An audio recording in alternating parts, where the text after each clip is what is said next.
Hello everyone, dear student, today we will discuss about the problems related to physics numerical। बच्चों आज हम लोग चर्चा करने वाले हैं फिजिक्स के न्यूमेरिकल के बारे में कि किस तरह से फिजिक्स के न्यूमेरिकल को हम सॉल्व करेंगे। जनरली जो बच्चे 8 से 9th क्लास में आते हैं उन्हें अक्सर जो है फिजिक्स के न्यूमेरिकल में प्रॉब्लम होती है, तो इसलिए मैं आज आपको बताऊंगा कि किस तरह से आप फिजिक्स के न्यूमेरिकल को आसान तरीके से आसानी से सॉल्व कर सकते हो। तो उसके लिए मैंने यहाँ पे कुछ रूल लिखा है। उस रूल को अगर आप हर एक क्वेश्चन में, हर एक न्यूमेरिकल प्रॉब्लम में फॉलो करते हो तो आप आसानी से 9th क्लास, 10th क्लास और इसके आगे के क्लास के भी न्यूमेरिकल को सॉल्व कर सकते हो। एकदम बेसिक रूल है। तो सबसे पहला रूल हमारा है कि रीड द क्वेश्चन केयरफुली 2 और 3 टाइम्स। दिए गए क्वेश्चन को आप 2 से 3 बार पढ़िए जिससे आप उस क्वेश्चन को आसानी से समझ सकते हो। सेकंड नंबर रूल है कि write down all the information given in the question में दिए गए सभी इंफॉर्मेशन को आप नोट डाउन कर लीजिए। मान लेते हैं क्वेश्चन में आपको वेलोसिटी की चर्चा की गई है तो वेलोसिटी लिख लीजिए। उसके बाद फिर आपको जो है डिस्टेंस की चर्चा की है वो लिख लीजिए। आपको टाइम की चर्चा की गई है वो लिख लीजिए। आ रही बात समझ में?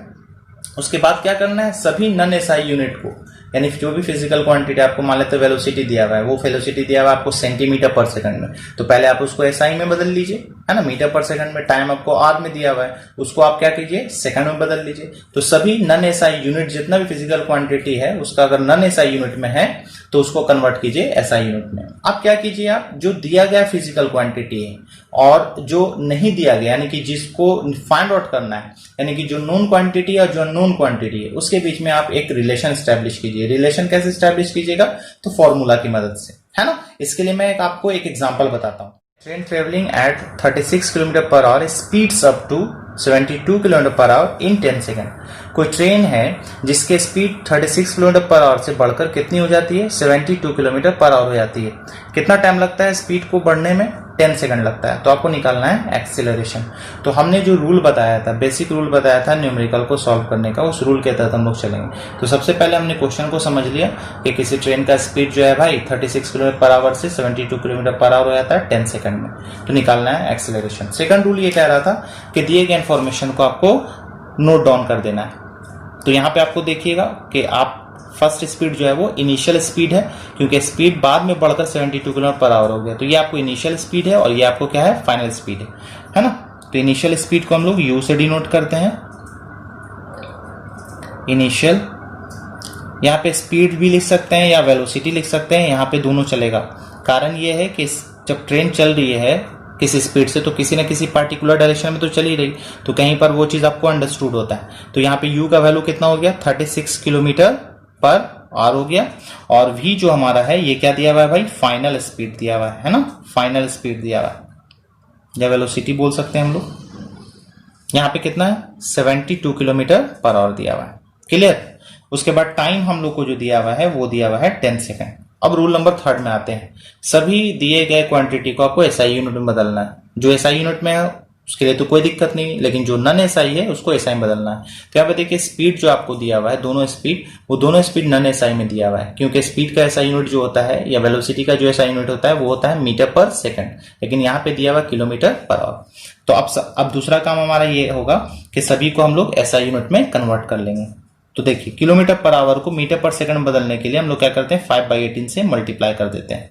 तो ये कितना आ जाएगा, 10 मीटर पर सेकंड आ जाएगा। उसी तरह से वी को भी कन्वर्ट कर लीजिए, 72 मल्टीप्लाइड बाई कितना, 5/18, डेट इज 20 मीटर पर सेकंड। उसके बाद फिर हमारा जो है 4th नंबर रूल क्या था, 4th नंबर रूल ये था कि जो आपको नोन क्वांटिटी और अननोन क्वांटिटी जो फाइंड आउट करना, उसके बीच में रिलेशन स्टैब्लिश करना। रिलेशन स्टैब्लिश करना का मतलब कि आपको ये पता लगाना है कि क्या ये तीनों चारों के बीच में कोई ना कोई फॉर्मूला है या नहीं। अब बिल्कुल होगा ही होगा, तभी हम लोग इस क्वांटिटी को, अननोन क्वांटिटी को निकाल सकते हैं, है ना। तो हम लोग जानते हैं एक्सीलरेशन जो होता है वो क्या होता है, change in velocity per unit time होता है, या rate of change of velocity होता है, change in velocity by time. तो चेंज इन वेलोसिटी का मतलब final velocity minus initial velocity by time. तो फाइनल वेलोसिटी v कितना है आपको, 20 मीटर पर सेकेंड, है ना। और u कितना है आपको, 10 मीटर पर second divided by time. Time कितना है भाई, 10 सेकेंड, है ना। तो कितना आ जाएगा यहाँ से, 20 माइनस 10, ये आ जाएगा 10 मीटर पर सेकेंड, नीचे में आ जाएगा 10 सेकेंड। तो कितना आ जाएगा, 10 से 10 कैंसिल, तो आ जाएगा 1 मीटर। ये देखिए सेकंड इनवर्स नीचे चला जाएगा तो सेकंड के साथ, तो second into second, second square हो जाएगा, यानी कितना हो जाएगा 1 मीटर पर सेकंड स्क्वायर। तो ये आ गया आपको आंसर। हर एक क्वेश्चन में न्यूमेरिकल में आपको यही करना है, जो आपको बेसिक रूल बताया गया उस बेसिक रूल को अगर आप फॉलो करते हो तो कहीं ना कहीं आपको न्यूमेरिकल बनाने में आसानी होगी। उम्मीद करते हैं कि जो रूल मैंने बताया वो भी समझ में आया होगा और जो मैंने न्यूमेरिकल बनाया वो भी समझ में आया होगा। A car travels a distance of 15 kilometre towards east, 20 kilometre towards south and then 45 kilometre towards east. Find total distance travel by the car and the displacement of the car. कोई car जो है 15 kilometre east की तरफ चलती है, 20 kilometre south की तरफ चलती है, 45 किलोमीटर ईस्ट की तरफ चलती है, तो आपको बताना है कि उस कार ने टोटल कितना डिस्टेंस ट्रेवल किया और साथ ही साथ उस कार का डिस्प्लेसमेंट क्या होगा। डिस्प्लेसमेंट मतलब हो गया shortest path between initial and final point. ठीक है, तो चलिए हम लोग शुरू करते हैं। सबसे पहले इस क्वेश्चन को बनाने से पहले हम लोगों को पता होना चाहिए डायरेक्शन के बारे में, है ना। तो डायरेक्शन हमारा जो होता है वो सिंपली डायरेक्शन में यहाँ पे लिख देता हूँ। ये आपको ईस्ट होता है, ये आपको होता है वेस्ट, ऊपर होता है नॉर्थ और नीचे क्या होता है साउथ। ठीक है, तो अब इसी डायरेक्शन के आधार पे मैं एक डायग्राम बना लेता हूँ, है ना। ये कार ने जो डिस्टेंस ट्रेवल किया उसका देखिए मैंने यहाँ पे कार के पथ को ड्रा कर लिया, east west north and south. तो एक ओरिजिन मैंने मान लिया जहां से वो कार ने चलना शुरू किया था। तो कार सबसे पहले जो है इस डायरेक्शन में 15 किलोमीटर चलती है, फिर वहां से आपको जो है साउथ डायरेक्शन में जाती है, कितना भाई 20 kilometre, that is A B distance.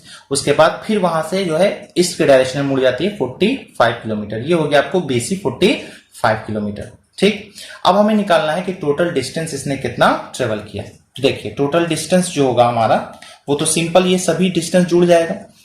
तो ए में मैं निकाल लेता हूं total distance travel. Total distance travel कितना हो जाएगा, टोटल डिस्टेंस ट्रेवल जो हो जाएगा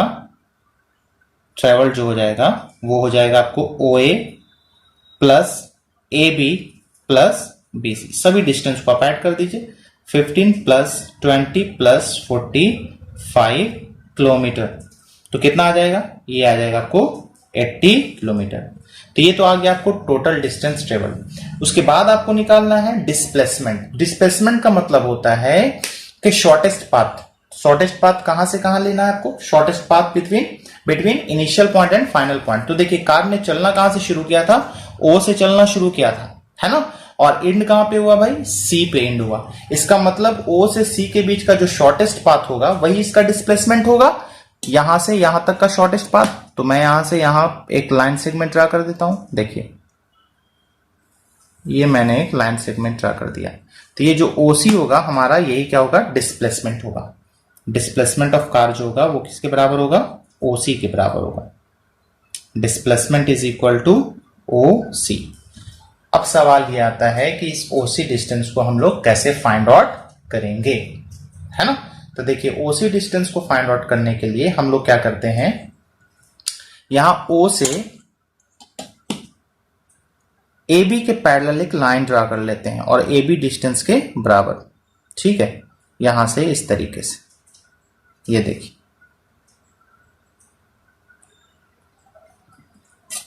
जो कि बीसी को प्रोड्यूस करने पे कहीं ना कहीं पे मिलेगा। उस पॉइंट का नाम मैं दे देता हूं डी। देखिए इस तरीके से आपको क्या करना है भाई, ओ से ए बी के पैरेलल एक लाइन ड्रा कर दीजिए जो कि सी बी को प्रोड्यूस करने पे डी पे मिलेगा। तो अब ये बताइए कि ये हमारा ओ डी सी क्या होगा, एक राइट एंगल ट्रायंगल बन गया। ओ डी सी एक राइट एंगल ट्रायंगल बन गया। तो अब यहाँ पे पाइथागोरस थ्योरम लगा के ये आपको ओसी का वैल्यू को निकाल सकते हो। उसके लिए आपको ओडी पता होना चाहिए और आपको कितना पता होना चाहिए भाई, डीसी पता होना चाहिए। ठीक है, देखिए यहां पे आप ध्यान दीजिएगा। तो ओ डी बी ए जो हमारा हो जाएगा वो बन जाएगा एक रेक्टेंगल, है ना। ओ डी बी ए क्या बन जाएगा, एक रेक्टेंगल बन जाएगा। तो जब रेक्टेंगल बन गया इट मीन्स ओडी जो होगा वो किसके बराबर हो जाएगा, ए बी के। मीन्स कितना बराबर हो जाएगा भाई, 20 किलोमीटर। उसी तरह से आप देखिए बी डी ये बराबर हो जाएगा ओ ए के, डेट इज 15 किलोमीटर, है ना। तो जब हमें डी बी पता चल गया, बीसी हमें पता है, तो हम डीसी निकाल सकते हैं, ये पूरा डिस्टेंस। तो तो ये पूरा डिस्टेंस कितना हो जाएगा 45 प्लस 15, यानी DC इज इक्वल टू हम लिख सकते हैं 45 kilometre plus 15 kilometre, that is 60 kilometre. तो ये आपको आ गया DC आ गया आपको 60 किलोमीटर। अब देखिए इन ट्रायंगल ODC में हमें डिस्प्लेसमेंट निकालना है, यानी OC निकालना है। तो इन ट्रायंगल OCD ट्रायंगल में अगर देखिएगा तो OC हमारा हाइपोटेनस हो गया, तो पाइथागोरस थ्योरम को यूज करके निकाल सकते हैं OC इज इक्वल टू क्या लिख सकते हैं, under root OD square plus DC square. तो बताइए OC इज इक्वल टू कितना आ जाएगा, OD का स्क्वायर, OD कितना है आपका 20 kilometre, that is square of 20, DC कितना है आपको 60 किलोमीटर, स्क्वायर ऑफ 60, तो कितना आ जाएगा 400 प्लस 3600, है ना। तो OC का जो वैल्यू आ जाएगा वो आ जाएगा अंडर रूट